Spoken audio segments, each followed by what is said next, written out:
Assalamualaikum warahmatullahi wabarakatuh. Perkenalkan, nama saya Dewi Sartika dengan NIM L1A119079 dari kelas R003 Prodi Kehutanan Fakultas Pertanian Universitas Jambi. Pada kesempatan kali ini, saya akan menjelaskan materi mengenai pengumpulan benih atau seed collection. Pengumpulan benih merupakan kegiatan di areal sumber benih yang berkaitan dengan tingkat kemasakan benih dan upaya untuk mendapatkan benih dalam jumlah yang cukup untuk keperluan penanaman.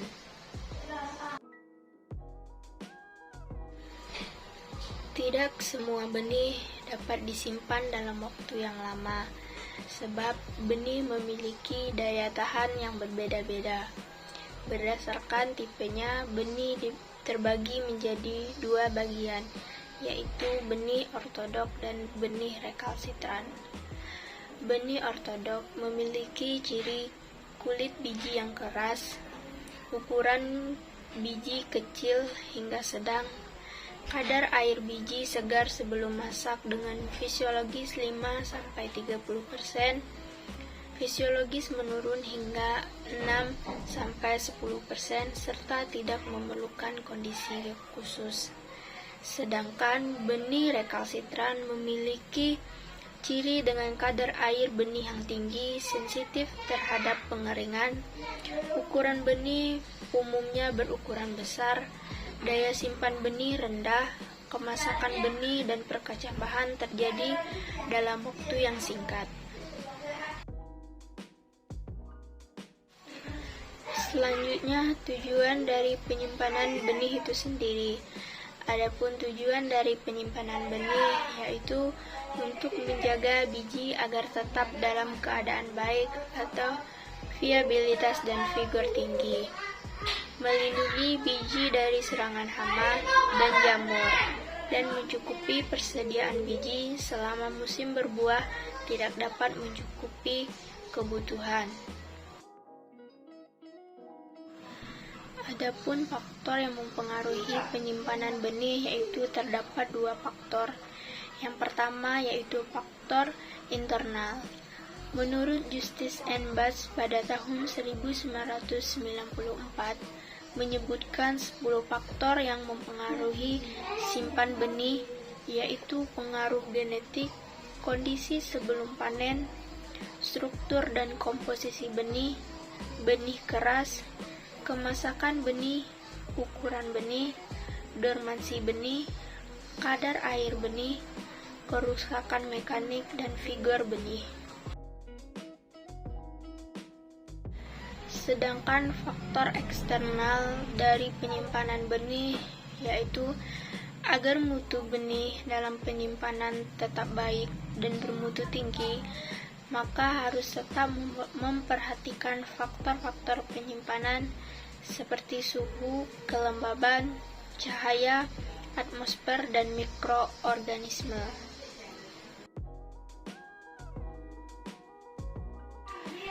Cara pengumpulan benih. Hal-hal yang harus diperhatikan dalam pengumpulan benih adalah sebagai berikut. Benih yang dikumpulkan adalah benih yang telah masak dan sehat. Pengunduhan dapat dilakukan dengan memanjat pohon menggunakan galah pengunduh dan atau melalui tangga pemanjat. Benih jangan sampai jatuh untuk menghindari infeksi penyakit.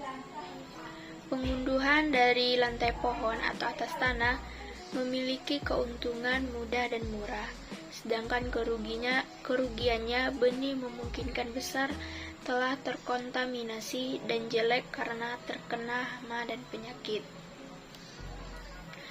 Hindari pengumpulan dari hutan tanaman yang asal pohon induknya tidak diketahui, misalnya dari pohon yang tumbuh pada tapak berbeda dan pohon induk yang jelek. Mutu benih terbaik diperoleh pada saat puncak musim berbuah. Pohon terpencar dan jarak antar pohon tempat benih diambil minimal 75-100 meter. Jangan mengumpulkan benih dalam karung dan naungan terbuka, karena suhu yang tinggi dapat merusak benih. Benih dikumpulkan dari induk yang baik, yaitu yang tumbuh pada satu tapak, dan pohon terbaik tumbuh pada tegakan yang sama. Cara menyiapkan benih untuk penyimpanan. Pengumpulan benih umumnya bertujuan untuk menabur atau mengirimkan benih mereka segera setelah mendapatkannya. Untuk berbagai alasan, mereka mungkin perlu menyimpan benih untuk digunakan di masa mendatang. Tapi ingat, semakin lama benih disimpan, semakin besar kemungkinan viabilitas akan berkurang atau hilang.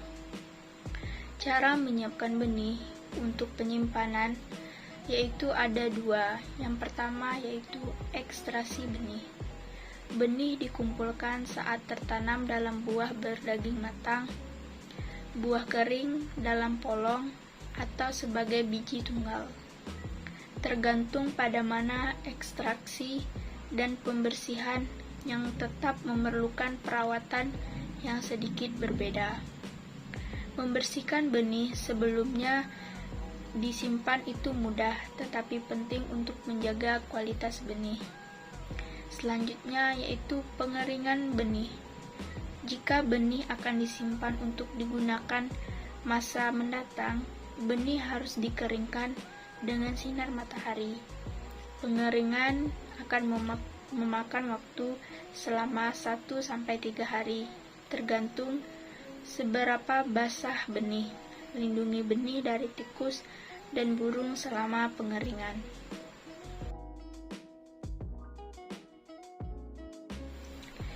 Mekanisme penyebaran benih.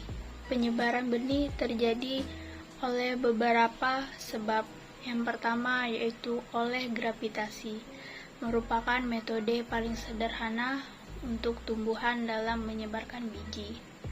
Ketika buah sudah terlalu berat, karenanya buah akan lepas sama sekali dari tangkainya dan jatuh menuju ke tanah, sehingga buah itu sendiri menjadi metode untuk menyebarkan biji. Yang kedua yaitu oleh hewan atau disebut dengan zookori.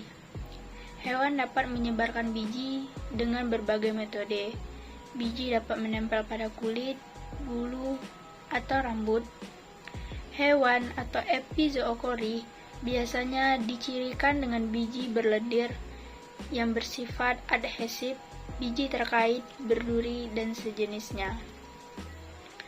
Selanjutnya yaitu persebaran oleh angin, disebut juga anemokori, merupakan keliru satu metode yang primitif dalam persebaran biji. Biji dapat terbang karena tertiup oleh angin atau berguling di atas tanah dengan bantuan angin. Yang keempat yaitu persebaran cairan, disebut juga dengan hidrokori. Dengan metode persebaran dengan cairan terutama diperagakan oleh tumbuhan. Cairan dan tumbuhan yang hidup dekat dengan perairan, persebarannya dapat menjangkau jarak yang cukup jauh.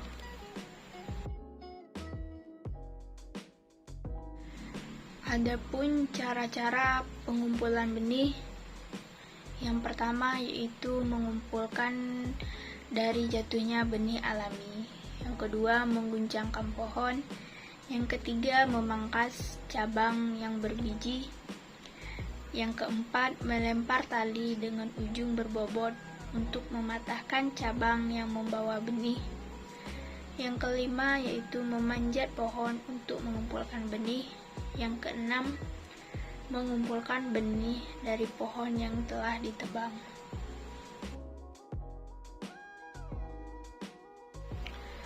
Hubungan kadar air dengan penyimpanan benih.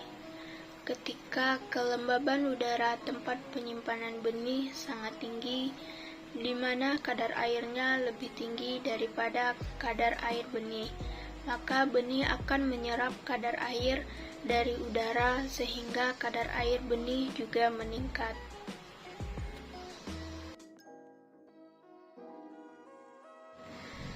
Kesalahan dalam penyimpanan benih.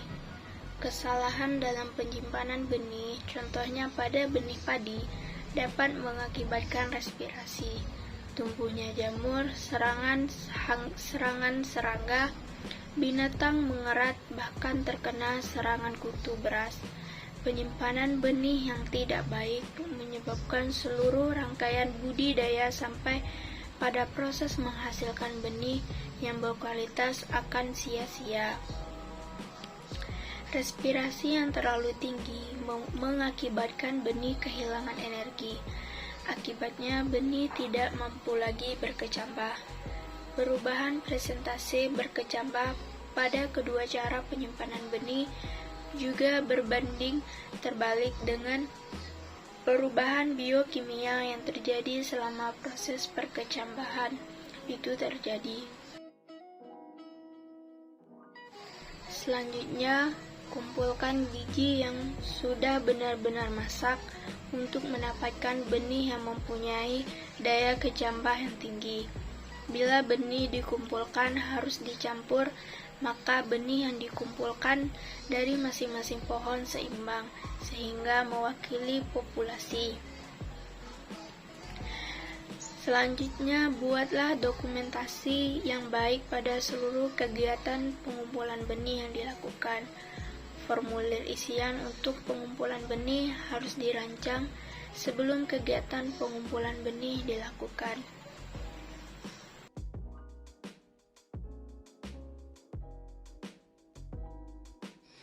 Selanjutnya yaitu sumber benih.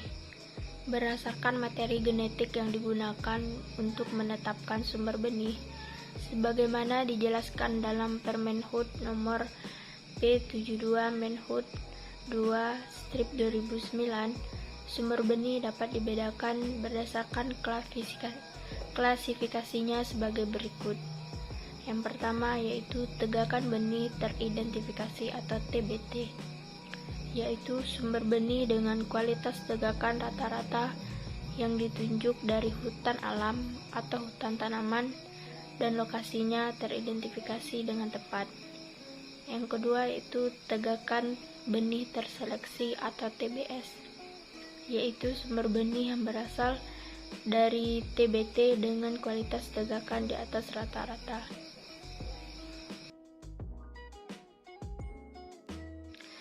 Yang ketiga yaitu areal produksi benih atau APB, yaitu sumber benih yang dibangun khusus atau berasal dari TBT atau TBS yang ditingkatkan kualitasnya melalui penebangan pohon-pohon yang fenotipenya tidak bagus. Yang keempat yaitu tegakan benih propenan atau TBP, yaitu sumber benih yang dibangun dari benih yang propenannya telah teruji. Yang kelima yaitu kebun benih semai atau KBS, yaitu sumber benih yang dibangun dari bahan generatif yang berasal dari pohon plus pada tegakan yang diberi perlakuan penjarangan berdasarkan hasil uji keturunan.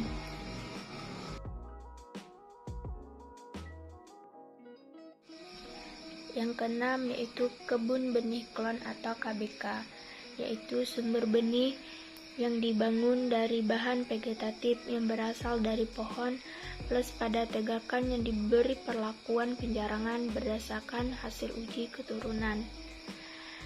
Yang ketujuh yaitu kebun benih pangkas atau KP, yaitu sumber benih yang dibangun dari bahan generatif atau vegetatif dari pohon induk yang berasal dari KBK atau KBS.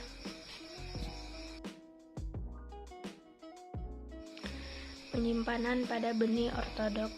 Penyimpanan pada benih ortodok sebelum disimpan, benih ortodok memerlukan pengeringan terlebih dahulu. Benih untuk menurunkan kadar air. Pengeringan benih ortodok dapat dilakukan menggunakan alat pengering benih atau seed dryer pada suhu 30-55 derajat Celcius selama beberapa jam atau dijemur di bawah sinar matahari sampai kadar air 5% sampai 8%. Kondisi ideal benih ortodok untuk disimpan. Pengeringan benih dilakukan beberapa tahap. Yang pertama yaitu suhu 30 sampai 35 derajat Celcius sampai kadar air mencapai 10% sampai 12%. B yaitu suhu 35 sampai 45 derajat Celcius sampai kadar air mencapai 5% sampai 10%.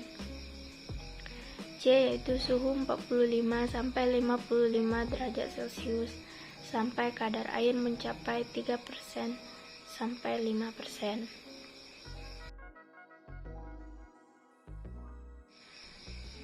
Penyimpanan pada benih rekalsitran. Ruang simpan untuk benih rekalsitran harus dalam keadaan gelap untuk membatasi metabolisme benih. Ruang simpan yang digunakan adalah ruang simpan kering sejuk atau AC suhu 15 sampai 12 derajat Celcius, kelembaban nisbi 50% sampai 60%. Ruang simpan yang digunakan harus dalam keadaan gelap untuk membatasi metabolisme benih. Penyimpanan jangka pendek menggunakan ruang kamar atau ruang simpan kering sejuk AC, dan penyimpanan jangka panjang menggunakan ruang simpan kering dingin atau ruang simpan dingin.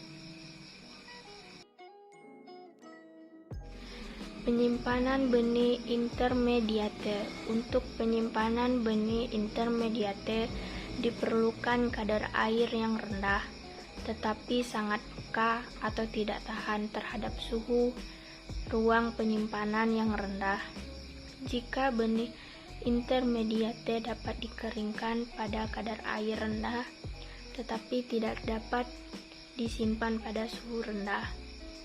Benih intermediate dapat dikeringkan sampai kadar air 12% sampai 17% dan dapat disimpan pada suhu ruang kamar atau suhu ruang AC selama beberapa bulan.